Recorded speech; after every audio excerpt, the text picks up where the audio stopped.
Okay class, last video जब मैंने check किया तो मुझे पता चला कि आप लोगों के पास मेरे ओरेकल की स्क्रीन शेयर ही नहीं हुई। ओरेकल की स्क्रीन शेयर करने के लिए सिर्फ और सिर्फ ओरेकल की स्क्रीन को ओपन करना पड़ता है, वर्ड डॉक्यूमेंट के साथ साथ ओरेकल की स्क्रीन शेयर नहीं होती। तो मैंने वर्ड डॉक्यूमेंट के साथ साथ ओपन किया था, इसलिए आपके पास ओरेकल स्क्रीन शेयर नहीं हुई। That's why I am going to write all the queries again for you, ताकि आप लोगों को आइडिया हो जाए कि मैं क्या बात करी थी उसमें। सबसे पहले मैंने आपको स्कॉट टाइगर से लॉगिन करना सिखाया था उसमें। तो मैं आपको दोबारा से दिखा देती हूँ। देखिए, मैंने आपसे कहा था कि स्कॉट लिखेंगे तो आपको विजिबल होगा, लेकिन जब हम टाइगर TIGER टाइगर लिखेंगे तो हमें विजिबल नहीं होगा।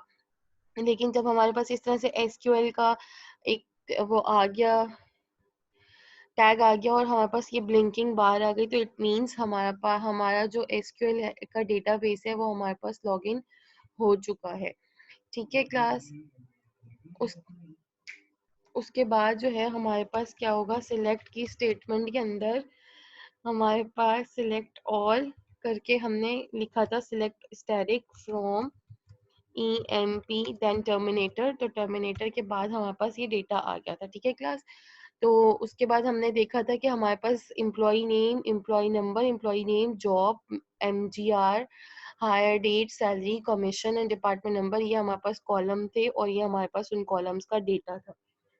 तो अब हमने उसके बाद जो हमने क्यूरी रन की थी वो हमने रन की थी कोई 2 कॉलम्स प्रिंट कराने के लिए ना, ताकि आपको आइडिया हो जाए कि सिलेक्ट का स्टेटमेंट काम कैसे करता है। तो मैं आप लोगों के लिए एक और क्यूरी लिखती हूँ, select employee number comma employee name from EMP then terminator.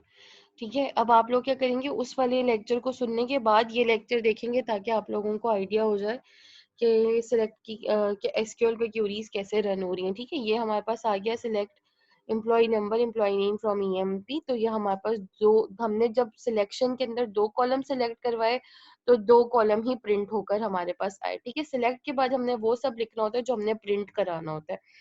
दोबारा से रिपीट कर रही हूँ मैं आप लोगों को। उसके बाद हमारे पास क्या क्यूरी चलती है, हमारे पास काउंट का फंक्शन हमने रन किया था।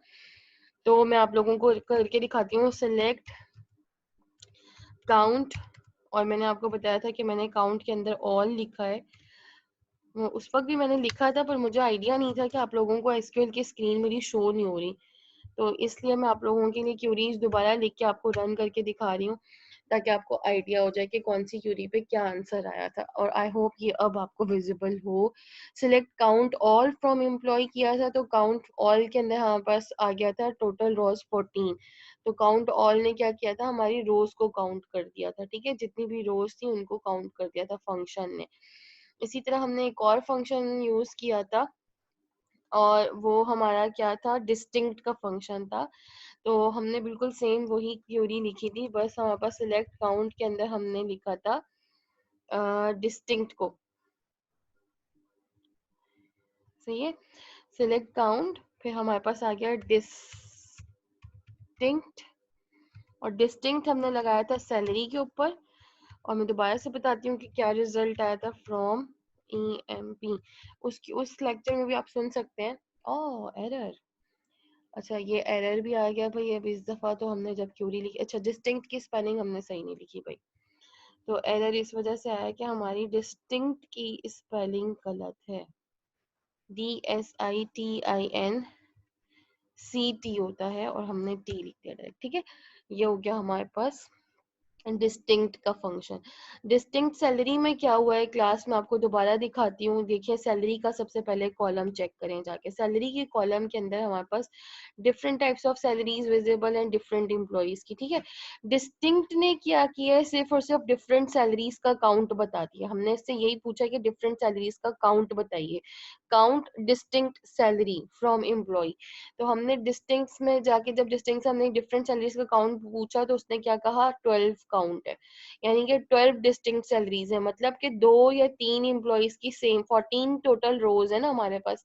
तो 12 का मतलब ये कि दो दो सैलरीज रिपीट हो रही हैं, तभी उसने इसको काउंट करके नहीं दिया। तो हम देखते हैं कि कौन सी दो दो सैलरीज रिपीट हो रही हैं।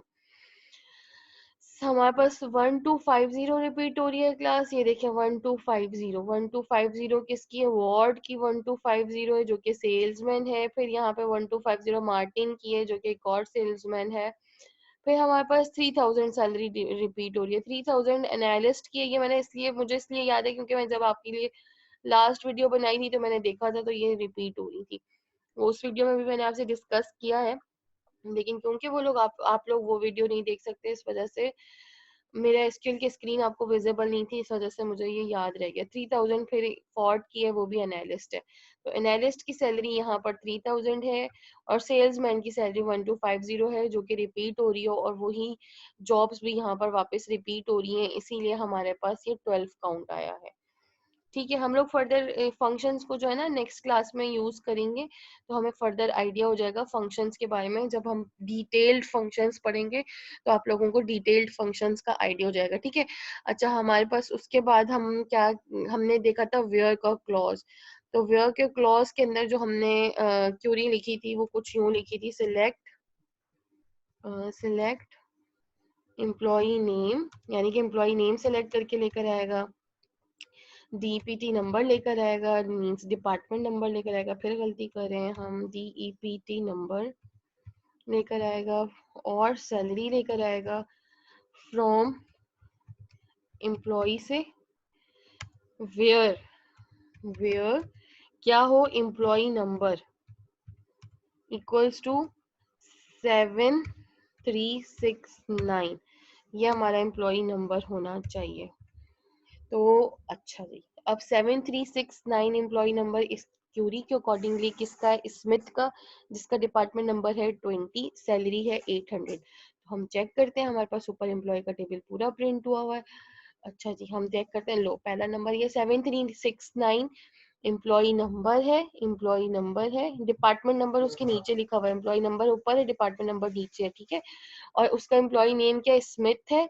और उसकी सैलरी क्या है? 800 है। और उसका डिपार्टमेंट नंबर है 20। तो हमने यही सब चीजें प्रिंट करवाई है, लेकिन हमने प्रिंट करवाने की सीक्वेंस थोड़ी चेंज की है। हमने पहले एम्प्लॉय नेम प्रिंट कराया, डिपार्टमेंट नंबर प्रिंट कराया, फिर सैलरी। तो उसी तरह से हमारी सीक्वेंस के अकॉर्डिंगली प्रिंट होकर आया, employee name Smith, department number 20, salary 800। ठीक है, got my point class? I hope आप लोगों को ये बात समझ में आ जाए कि किस तरह से हमारा एसक्यूएल वर्क कर रहा है। ठीक है। उसके बाद मैं आप लोगों को अब टास्क बता देती हूँ। टास्क में हमारे पास क्या है? आज के जो टास्क हैं हमारे वो ये हैं। अब आपको word document, I wish and hope कि आपको वर्ड डॉक्यूमेंट विजिबल हो मेरा, वरना मुझे फिर तीसरी वीडियो बनानी पड़ेगी। लेकिन नहीं, वे विजिबल है आप लोगों को, मेरी स्क्रीन शेयर हो रही है आपके साथ। ओके, एक्सरसाइज 1 हमारी क्या कहती है? Get employee number, employee name, salary, department number from employee table. It's very very very simple. Employee number, employee name, salary, department number और एम्प्लॉय के टेबल से आपको ये सब चीजें प्रिंट करानी है। काउंट कराना है total number of employees. It's again a simple, highest and the lowest salary from the employee table. Highest के लिए मैंने आपको क्या फंक्शन बताया? मैक्सिमम। लोएस्ट के लिए मिनिमम। तो ये भी आप इन दो फंक्शंस को यूज करते हुए कर लेंगे। सैलरी के ऊपर लगाने, calculate the net salary. Net salary का मतलब क्या है? एवरेज का फंक्शन लगेगा सैलरी के ऊपर, by adding salary and commission. Salary और कमीशन को ऐड करना है, सम करना है सैलरी और कमीशन का, और उनकी एवरेज फाइंड आउट करनी है। This is a little bit tricky exercise, but you guys can do it inshallah. उसके बाद display all the department number that employees belong to but don't allow repetition allow नहीं करनी, मतलब यहाँ पर distinct का function आ जाएगा, different वाली बात आ जाएगी। display all the employee that employees belongs to, ठीक है, sorry, display all the department number that employees belongs to.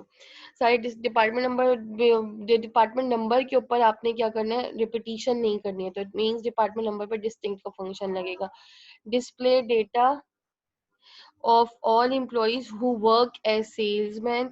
Salesman के तौर पर जिन लोगों ने काम किया है उनका डेटा चाहिए, एम्प्लॉय का उन तमाम का, यानी कि वेयर के क्लॉज में आपके पास कुछ ऐसी कंडीशन लगेगी जहाँ पे आपने सेल्समैन बताना है, एम्प्लॉय का जॉब जो है वो सेल्समैन बतानी है।